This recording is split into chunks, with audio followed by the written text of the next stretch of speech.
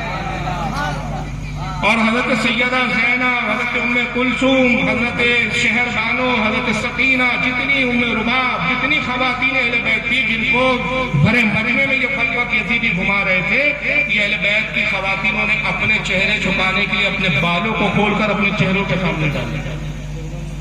مجھے بتائیے امام حسین کے گھر والوں نے تو ایسا پردہ کیا، اور ہم اہل بیت کی محبت کا دعویٰ کر رہے ہیں، لپسٹک لگا کر، سچ دھج کے، پاؤڈر لگا کے اپنے حسن کی نمائش کر رہے تھے۔ امام حسین کی روح خوش ہو رہی ہے۔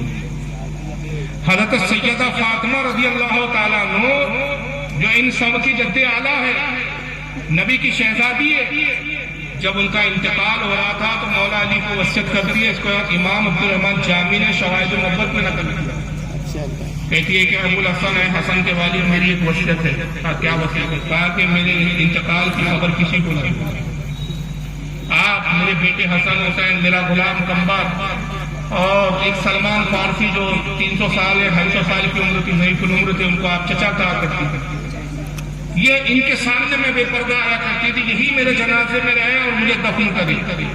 صحابہ کو اطلاع نہ کرنا، اس لیے کہ جب اگر آپ انہیں اطلاع کریں گے تو وہ مجھے دیکھیں گے، اور قسم خدا کی جب سے میں نے ہوش سنبھالا میں کسی نبی کے صحابی کے سامنے نہیں آئی۔ یہ پردہ تھا خاطر جنت کا۔ تو مولا علی کہتے ہیں کہ بنت رسول ہے، رسول کی شہزادی، آپ یہ کیسی وصیت کر رہی ہیں؟ جب انتقال ہو جائے گا آپ کو میں دفن کر کے آؤں اور لوگ پوچھیں گے کہ نبی کی شہزادی کا انتقال ہو گیا، ہمیں خبر نہیں تھی، لوگ مجھے الزام لگائیں گے، برا بھلا کہیں گے، شکایتیں کریں گے۔ آپ ایسی وصیت نہ کریں۔ ہاں میں یہ کروں گا کہ آپ کا دیدار نہیں کراؤں گا، جنازے کی اطلاع دینے کی اجازت دیجیے کہ جنازے میں بلاؤں صحابہ کو، لیکن آپ کا چہرہ نہیں دکھاؤں گا، آپ کا دیدار نہیں کراؤں گا۔ تو سیدہ کیا کہتی ہے؟ اگرچہ آپ میرا چہرہ نہیں دکھائیں گے لیکن کفن میں لپٹی ہوئی لاش دیکھ کر میری قد و قامت کا تو صحابہ اندازہ لگا کہ نبی کی بیٹی کا قد کتنا تھا، صحت کیسی تھی، میں یہ بھی نہیں چاہتی۔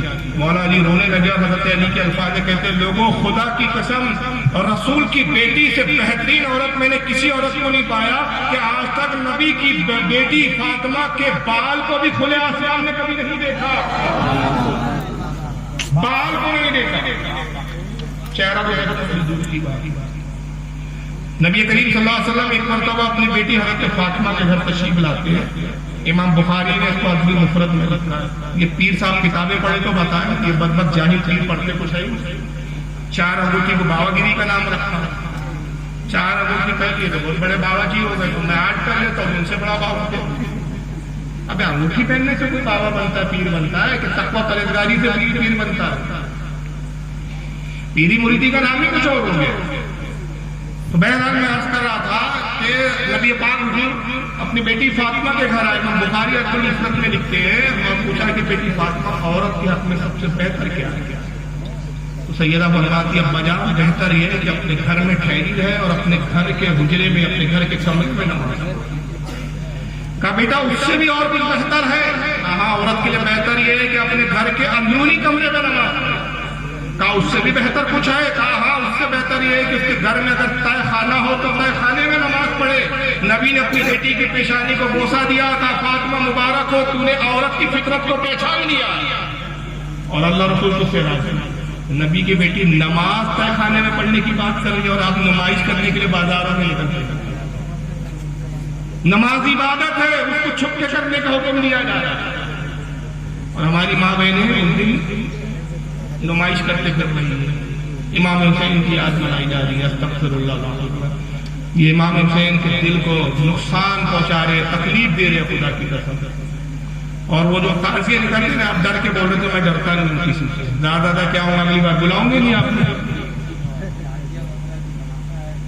تو وہی میں بتا رہا ہوں اسی مدعے پہ کہ یہ جو ہے تعزیہ لے کر گھومنا اور یہ کرنا، یہ سب آج کل نیم رافضی قسم کے لوگ نکلے ہیں، ان کو امام حسین کی یاد کی صرف تعزیہ ہی رہ گیا۔ اور سب سے زیادہ پھٹک یہی ہوتے ہیں کہ امام حسین کو مانتے تو قربانی کا جذبہ پیدا۔ تمہاری آواز تو حکومت کے خلاف نکلتی نہیں، اور امام کی پہچان یہ ہے کہ نا حق کے مقابلے میں حق بولنا. خاندان قربان کر دیا لیکن حق کو حق بولا, نا حق کو نا حق بولا. تمہاری تو تھیوری ہے یہ بھی ٹھیک یہ بھی ٹھیک, اور بات امام حسین کی کرتے ہیں.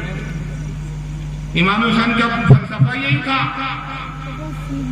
بد عقیدوں کے پیچھے نہ نماز پڑھیں گے. آپ کو کربلا کی بات معلوم ہے, یہ بتاتے نہیں, یہ پیر صاحب نہیں بتاتے, اس کو معلوم ہو تو بتایا بیچارہ. جب 10 عاشورے کی صبح نمودار ہوئی, فجر کی اذان دی, کس نے دی تھی فجر کی اذان؟ کربلا حضرت علی اکبر. نماز کون پڑھا رہا تھا؟ پہلے بیٹھ امام حسین. امام حسین امام تھے, علی اکبر مؤذن تھے. ایک طرف 72 لوگ نماز پڑھ رہے تھے اور دوسری طرف 22,000 کی جماعت ہے. وہ بھی نماز پڑھتے تھے, یزیدی بے نمازی نہیں تھے. وہ ٹوپی وہ بھی نہیں, وہ بھی امامیں پہنتے تھے, کبے وہ بھی لگاتے تھے. صحابہ کی بھی اولاد تین میں بھی 500 مفتی تھے ان کے اندر. امام تبری نے لکھا کہ 500 مفتی تھے یزیدیوں کی فوج میں, جنہوں نے نوز اللہ امام حسین کے خلاف فتویٰ دیا تھا کہ یزید کے خلاف, امیر کے خلاف کھڑا ہونا بغاوت اور باقی کی سزا قتل. وہ 22,000 کی نماز ہو رہی ہے. ابن زیاد, عمر ابن سعد جو امام بنا ہے, الشمر مردود مؤذن تھا. مگر پوری تاریخ دیکھیں گے کربلا کے کسی بھی مجاہد نے یہ نہیں کہا امام حسین سے حضور وہ بھی تو نماز پڑھ رہے ہیں, ویسی نماز پڑھ رہے ہیں, اسی طرح نماز پڑھ رہے ہیں, کیا دیڑھی کی الگ مسجد لے کے بیٹھے, چلیے بڑی جماعت میں ہم بھی شامل ہیں. کسی نے بولا نہیں, نہ امام نے جو بولا کہ وہاں جا کے پڑھ لو. امام نے الگ جماعت بنائی, الگ نماز قائم کی اور گویا در دیا میرے ماننے والوں وہ نا حق پر ہے, اور میں آج اپنی مختصر سی الگ جماعت بنا کر یہ سند اور یہ نظیر قائم کر رہا ہوں کہ جماعت کی تعداد مت دیکھو, پہلے امام کا عقیدہ دیکھو. لیکن آج کے جو پیر تازیہ باز ہیں ان کو وہابی چلتے ہیں, ان کو دیوبندی چلتے, ان کو شیعہ چلتے, ان کو کون نہیں چلتے, تو صرف ہم بریلوی. پتہ نہیں ان کا کیا گھر کا کھاتے بیٹھے. ہم کو نازمی بولتے ہیں, ہمیں نازمی, تم خارجی تم لوگ ہو, ہم خدا کی قسم نازمی نہیں. تو تعزیے میں ساری عقیدہ تو سارے کربلا آ کے تعزیے میں گھس گئی ہے. حالانکہ تعزیہ کس کی ایجاد, ان سے پوچھ لو تو بیچارے بتاتے ہیں. عاشورہ کے دن ماتم کرنا, آصف